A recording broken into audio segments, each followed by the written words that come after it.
Bienvenue au pire les mieux notés, des fois c'est bon, des fois c'est à chier. Aujourd'hui, je teste le meilleur et le pire restaurant indien de Montréal. Rebecca, la caméraman, a fait 2 commandes identiques dans 2 restaurants différents. Je sais pas lequel est lequel. On va analyser, décortiquer et déguster les plats pour essayer de déterminer lequel est le pire et lequel est le meilleur et aussi lequel je préfère. Des fois, le meilleur est le pire et le pire est le meilleur. Commençons par quelques évaluations. Pour le pire restaurant, on a 1 étoile. Le biryani sent le riz cuit la veille et le poulet n'est pas bien cuit. Le poulet pas bien cuit, ça c'est jamais agréable. 1 étoile. Le poulet utilisé était très rassis et le caissier a refusé d'accepter qu'il y avait une mauvaise odeur qui sortait du poulet.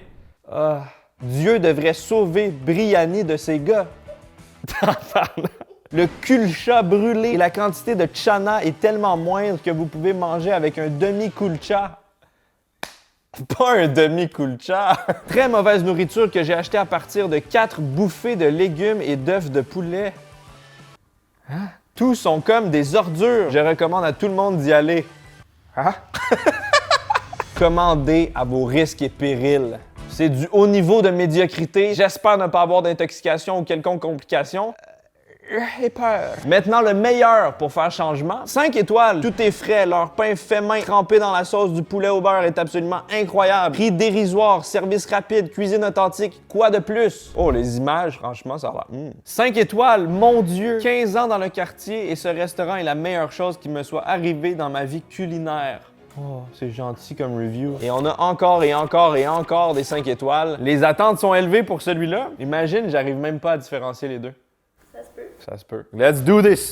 Allons-y! Voici les 2 commandes. On a commandé dans les 2 restaurants des samosas, un biryani au poulet, du poulet au beurre, du paneer tikka masala, ainsi que du pain naan. Commençons avec l'entrée des samosas. On a d'un côté des gros samosas comme ça, énormes, avec une pâte bien épaisse, bien croustillante et dorée. Il y en a 2 dans le sac avec une petite sauce. Ça ressemble au samosa que j'ai l'habitude de manger. C'est un triangle de pâte frite. À l'intérieur, on a généralement des patates, des petits pois verts mélangés avec plein d'épices. C'est vraiment un de mes trucs préférés, c'est juste délicieux. De l'autre côté, on a des samosas qui ont rien à voir. C'est des tout petits triangles, beaucoup moins frits, beaucoup moins épais. Ça a l'air moins gras. J'ai jamais vu des samosas dans ce style. Soit c'est quelque chose de congelé ou soit c'est quelque chose de sophistiqué. C'est un peu mou. Il y en a 3 à l'intérieur, pas de petites sauces. Commençons avec les petits triangles suspicieux.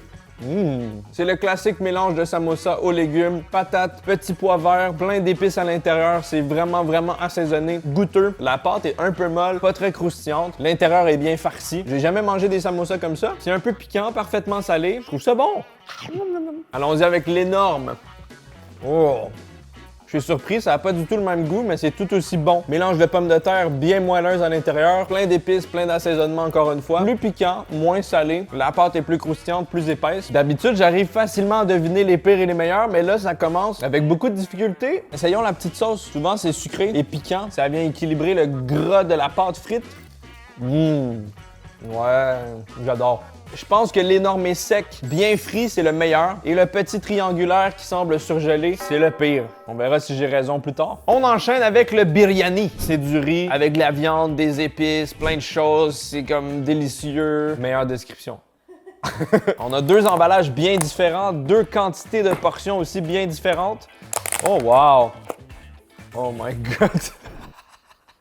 Ici, on a un biryani bien garni, plein de couleurs, des oignons sur le dessus, un œuf à la coque. C'est beau, c'est coloré et ça sent très bon. Ici, on a un biryani, comme on dit en bon québécois, un peu plus garoché. On dirait un tas. Il y a moins d'amour dans la présentation. Oh wow! On a quand même des beaux morceaux de viande avec des épices, pilons de poulet, tout le kit. Je suis un petit peu nerveux face à ce plat parce que c'est ça qui était omniprésent dans les mauvais reviews, le biryani toxique. Oh! On a du poulet un peu rosé, mais des fois, c'est à cause de la marinade. Ça veut pas dire qu'il est pas cuit. Allons-y. Un petit os. J'essaie vraiment de bien l'analyser. Honnêtement, sans mauvaise foi, le poulet était tendre, goûteux, il s'effilochait facilement, c'était très bon. Le riz ultra parfumé, on sent la cardamome, on sent toutes les épices. Du bon riz basmati bien épicé, c'est piquant aussi comme je l'aime. Je vois rien de suspicieux ici. Oh. Beaucoup d'os. On a aussi cette petite sauce blanche au yogourt. Je sais pas si ça se mange avec le biryani, mais on va l'essayer.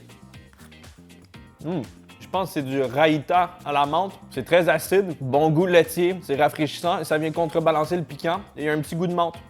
J'aime. Vraiment, le niveau de ce pire versus le meilleur est très élevé. C'est pas facile. Allons-y avec celui-là. On a du poulet désossé de ce côté. Des beaux morceaux de poulet bien généreux. On n'a pas de morceaux d'os ou quoi que ce soit. Le riz est beaucoup plus coloré. Regarde-moi cette belle bouchée, très appétissant. Allons-y. C'est bien bon! Je suis très heureux parce que la bouffe indienne, c'est ma nourriture préférée partout dans le monde, toutes catégories confondues. Et en ce moment, je me régale. Ici, la viande est complètement différente. C'est de la viande plus blanche. C'est un peu plus sec, mais c'est plus protéiné. Là, on avait de la viande bien brune. Le riz a un goût complètement différent, un peu plus humectifié. Il est imbibé d'un bouillon. Il y a un léger côté sucré, des petits morceaux de légumes. Ça a l'air plus santé, moins gras. C'est vraiment très bon. Man, c'est fucking bon, là. C'est bon. J'en veux. Ben, t'en as. C'est vrai. On a également la petite sauce laitière à la menthe ici. Celle-là est un peu plus verte. Oh! Wow! Celle-là est beaucoup plus sucrée et a un goût de menthe un peu plus prononcé. Ouais, celui-là est beaucoup plus piquant. Je pense que je préférais l'autre. Je pense que ça, c'est le meilleur, ça, c'est le pire, mais les deux étaient bons. C'est l'heure d'aller avec les bons plats onctueux en sauce. On y va avec le paneer tikka masala. C'est un fromage indien très doux. Ça ressemble un peu à du tofu en termes de texture. Moi, je trouve ça délicieux. Et la sauce tikka masala, c'est une sauce onctueuse avec plein d'épices. Des fois, il y a des poivrons, des piments, il y a plein de légumes aussi. Et c'est le plat national du Royaume-Uni. Est-ce que tu savais ça? Surprenant. Des deux côtés, on a quelque chose de quand même huileux. Hein? Il y a beaucoup d'huile sur le dessus, c'est normal. Ici, on a une sauce un peu plus brune, un peu plus foncée, moins de couleur. On voit des beaux morceaux de paneer quand même généreux. Il y a également des oignons et quelques légumes là-dedans. C'est une sauce très épaisse. De l'autre côté, j'ai l'impression qu'il y a un peu moins de morceaux de paneer, mais vraiment la couleur est beaucoup plus attirante, ça donne plus faim. Encore une fois, une sauce bien épaisse. Cette fois-ci, il y a un peu plus de morceaux. Il y a des légumes, morceaux d'oignons, morceaux de poivrons, des petites feuilles aussi. Ça a l'air beaucoup plus gras par contre. Je commence avec le brun. Bon appétit. Wow! Je m'attendais vraiment pas à ça. C'est fou à quel point dans la cuisine indienne, chaque restaurant a sa version différente. C'est difficile d'avoir des trucs toujours pareils. Il y a toujours des variations d'épices, de sucre, de goût, de texture. Cette sauce-là est très sucrée. Moi, je trouve ça vraiment bon. Ça fait un bon contraste, mais je m'attendais pas à ça. Les morceaux de paneer sont énormes. Ça ressemble à aucun tikka masala que j'ai goûté. Il y a vraiment pas le goût tomaté auquel je suis habitué. Mais franchement, c'est bon. Maintenant, l'autre, on a des tout petits morceaux de paneer. Comme je suis habitué, un peu moins généreux en termes de fromage. Voyons voir. Wow! Wouh! J'aime tellement ça. Je sais pas comment gérer mes sensations de plaisir actuellement. C'est beaucoup trop bon. J'adore cette nourriture. C'est également très sucré, sauf que là, on sent beaucoup plus les légumes. On sent les tomates. C'est très tomaté. C'est vraiment piquant. Normalement, le tikka masala, j'ai l'habitude que ce soit piquant. Celui-là, il l'était pas du tout. Celui-ci va chercher un peu plus de saveurs différentes. Sucré, acide, piquant. Celui-là, c'était sucré. C'est piquant, mais c'est bon. Pour moi, cette fois-ci, le choix est un peu plus facile. Celui-là a l'air d'être fait avec plus d'amour. Meilleur, celui-là a l'air brun. C'est l'heure d'évaluer mon plat préféré de tous les temps. J'en ai mangé des centaines et des centaines de variations. Il s'agit du butter chicken, également appelé poulet au beurre ou murg makhni. Visuellement, on a quand même une énorme différence. De ce côté, on a une sauce, encore une fois, brune, une belle couche d'huile sur le dessus. À l'intérieur, on a des morceaux de poulet. Ça ressemble à aucun poulet au beurre que j'ai vu dans ma vie. Ça m'inspire pas du tout confiance. Ici, on a un poulet au beurre d'une couleur un peu plus traditionnelle, orangée. C'est appétissant, ça a l'air bien velouté, bien crémeux, des gros morceaux de poulet. De ce côté-là, pour ce restaurant, Rebecca m'informe qu'il n'y avait pas de pain naan sur le menu. C'est du jamais vu dans un restaurant indien pour ma part. Nul! Et ici, on avait ce pain naan, juste ici, qui est franchement régulier. Il a pas l'air particulièrement aérien. Tu sais, des fois, t'as des belles grosses bulles, ça se voit que c'est léger. Imagine nager dans une piscine de poulet au beurre. Allons-y, on commence avec celui-ci. Oh! Oh non!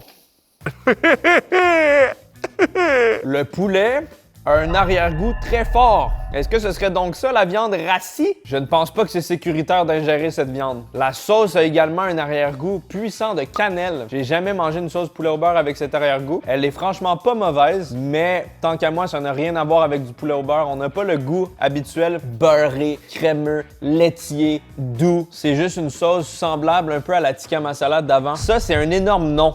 C'est le pire poulet au beurre que j'ai mangé de ma vie. Je pense que je commence à avoir une petite idée lequel est lequel, hein? J'espère ne pas être déçu par celui-ci parce qu'il a l'air vraiment bon.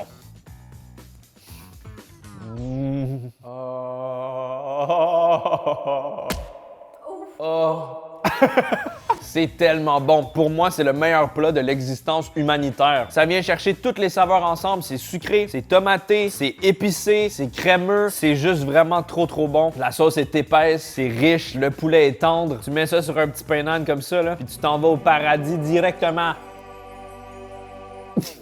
C'est la première fois que j'ai un peu d'acidité dans une sauce de poulet au beurre. Peut-être que du jus de citron, c'est vraiment bon. Le pain d'âne fait le travail aussi. C'est vraiment pas le meilleur pain d'âne que j'ai mangé, ni le meilleur poulet au beurre, mais c'est délicieux et c'est 1000 fois mieux que ça! C'est l'heure de donner ma réponse finale. Je pense sans hésitation que ce restaurant ici était le meilleur et celui-ci était le pire. Est-ce que j'avais raison, madame la caméraman Rebecca? Monsieur Girky, le YouTuber, vous avez raison. Yeah!